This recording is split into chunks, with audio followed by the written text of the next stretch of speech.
Hello friends, मैं हूं चंदा और आपका स्वागत है चंदा की रसोई में। तो दोस्तों, डेली एक ही तरह के नाश्ता बनाकर बोर हो गए हैं, तो अब बनाए सिर्फ गेहूं के आटे से बहुत ही टेस्टी, बिल्कुल नया मजेदार नाश्ता जो बिल्कुल कम सामान और कम समय में बनकर तैयार हो जाता है। तो बनाने में आसान, खाने में बहुत ज़्यादा स्वादिष्ट है। रेसिपी को एंड तक देखें। अगर आपको रेसिपी अच्छी लगे तो वीडियो को लाइक, कमेंट और दोस्तों में शेयर करें। चैनल को अभी तक सब्सक्राइब नहीं किया है तो जल्दी से सब्सक्राइब कर लें।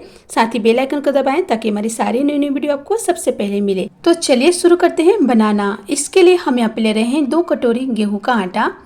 अब इसमें 2 बड़ा चम्मच रिफाइंड डालेंगे और 1/4 छोटा चम्मच नमक।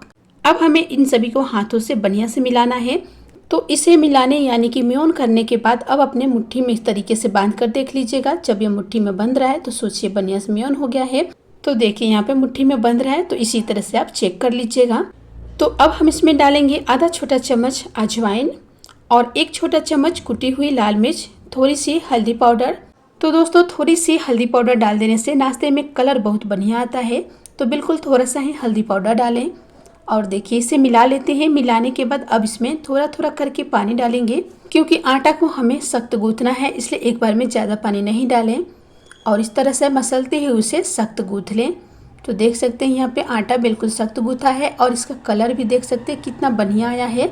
तो 5 मिनट ढक कर रख देते हैं। तब तक हम दूसरा तैयारी कर लेते हैं। तो यहाँ पे एक बाउल में 2 से 3 बारीक कटी हुई हरी मिर्च डालेंगे और एक छोटा साइज में बारीक कटी हुई प्याज, 1 चम्मच गरम मसाला पाउडर, आधा चम्मच जीरा पाउडर और आधा चम्मच कुटी हुई काली मिर्च। अब यहाँ पे डालेंगे 4 पीस उबला हुआ मैश करके आलू और 1 चम्मच चाट मसाला पाउडर और यहीं पे आधा छोटा चम्मच नमक डाल दिया है।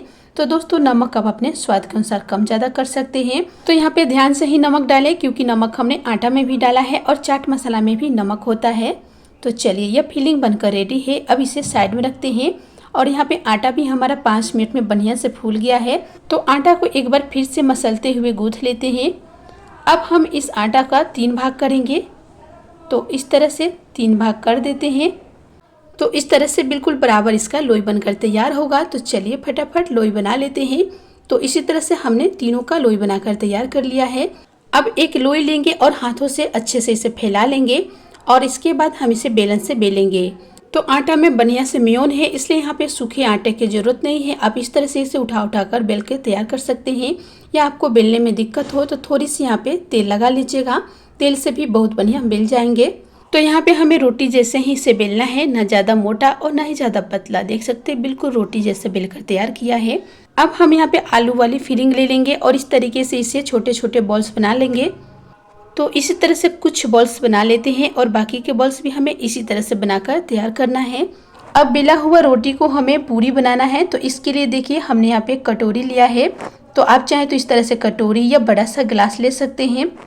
तो इससे क्या होगा ना, इसके नाश्ते का साइज बढ़िया आएगा। अगर आप छोटे गिलास से बनाएंगे तो बहुत ज़्यादा छोटा हो जाएगा। अब किनारे के आटे को हटा लेते हैं और इसे भी इसी तरह से फिर से नाश्ते बनाने में इस्तेमाल कर लेंगे। तो कटोरी या गिलास को अच्छे से दबाते हुए शेप काटिएगा, ताकि यह एक बार में ही बढ़िया से कट जाए। तो पूरी हमारी बनकर रेडी है। अब चलिए इसके ऊपर आलू बॉल्स रख देते हैं और इसके बाद हम इसे फोल्ड कर लेंगे। तो यहाँ पे इस तरह से उठाएंगे और जैसे आप मोमोज फोल्ड करते हैं ना, उसी तरह से इसे फोल्ड करना है। तो देख सकते हैं इस तरीके से ही हमें इसे फोल्ड करना है। तो बस बिल्कुल आसान है।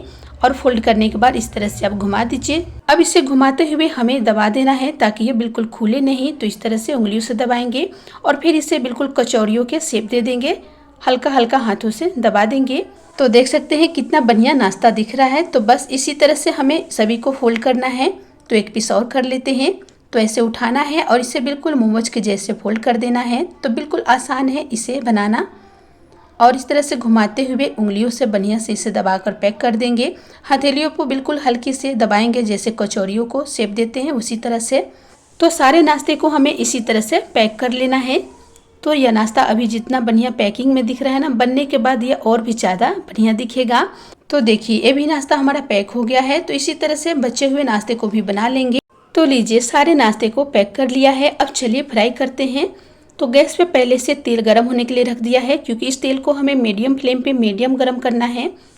तो लीजिए तेल हमारा बिल्कुल मीडियम गरम है। अब इसमें एक एक करके नाश्ता को डाल देते हैं। तो यहाँ पे तेल को हाई फ्लेम पे गरम ना करें, बिल्कुल लो फ्लेम पे तेल को गरम करें। जब तेल मीडियम गरम हो जाए तब इसमें नाश्ते को डालें। और देखिए बिल्कुल मीडियम फ्लेम पे ही इसे धीरे धीरे फ्राई होने देंगे। जितना ही आप इसे धीरे धीरे यानी कि मीडियम फ्लेम पे फ्राई करेंगे उतना ही यह नाश्ता खस्ता बनेगा। तो नाश्ता को इसी तरह से 1 से 2 मिनट लो फ्लेम पे फ्राई होने देंगे। जब 1 से 2 मिनट में नाश्ता थोड़ी सी नीचे से लाल हो जाएगा यानी कि हल्का गोल्डन, तब इसे पलट लेंगे और दूसरे साइड से भी 1 से 2 मिनट इसे फ्राई करेंगे। और इसके बाद यह नाश्ता धीरे धीरे फूलना शुरू हो जाएगा। तो बस यहाँ पे गैस का फ्लेम बिल्कुल लो ही रखें और देख सकते हैं धीरे धीरे नाश्ता फूलना शुरू हो गया है। तो इसी तरह से नाश्ते को उलट पलट कर गोल्डन क्रिस्पी होने तक फ्राई करें। तो दोनों ही साइड से बिल्कुल बढ़िया सा कलर आ गया है, बिल्कुल एक बराबर। तो इसी तरह से उलट पलट करते हुए इसे फ्राई करें ताकि नाश्ते में एक जैसा कलर आए। तो लीजिए दोस्तों, गर्मा गर्म समोसा कचौरी से भी ज़्यादा टेस्टी यह नाश्ता बनकर रेडी है। तो इसी तरह से सारे नाश्ते को हमने फ्राई कर लिया है। तो लग रहे हैं ना बहुत ही मज़ेदार। तो जितना ज़्यादा क्रिस्पी और टेस्टी दिख रहा है ना, उससे कई गुना ज़्यादा यह टेस्टी और क्रिस्पी है। तो यकीन ना हो तो चलिए तोड़ कर दिखाते हैं। तो देखिए, देख सकते हैं कितना ज़्यादा क्रिस्पी और टेस्टी है। एक बार यह नाश्ता खा लेंगे तो बाहर के समोसा कचौरी बिल्कुल भूल जाएंगे और घर पे ही नाश्ता बनाना पसंद करेंगे। तो दोस्तों, अगर आपको मेरी रेसिपी अच्छी लगती हो तो प्लीज़ वीडियो को लाइक, कमेंट और दोस्तों में शेयर करें। और चैनल को अभी तक सब्सक्राइब नहीं किया है तो जल्दी से सब्सक्राइब कर ले। तब तक के लिए बाय फ्रेंड्स, अपना ख्याल रखें। फिर मिलते हैं एक नई रेसिपी के साथ।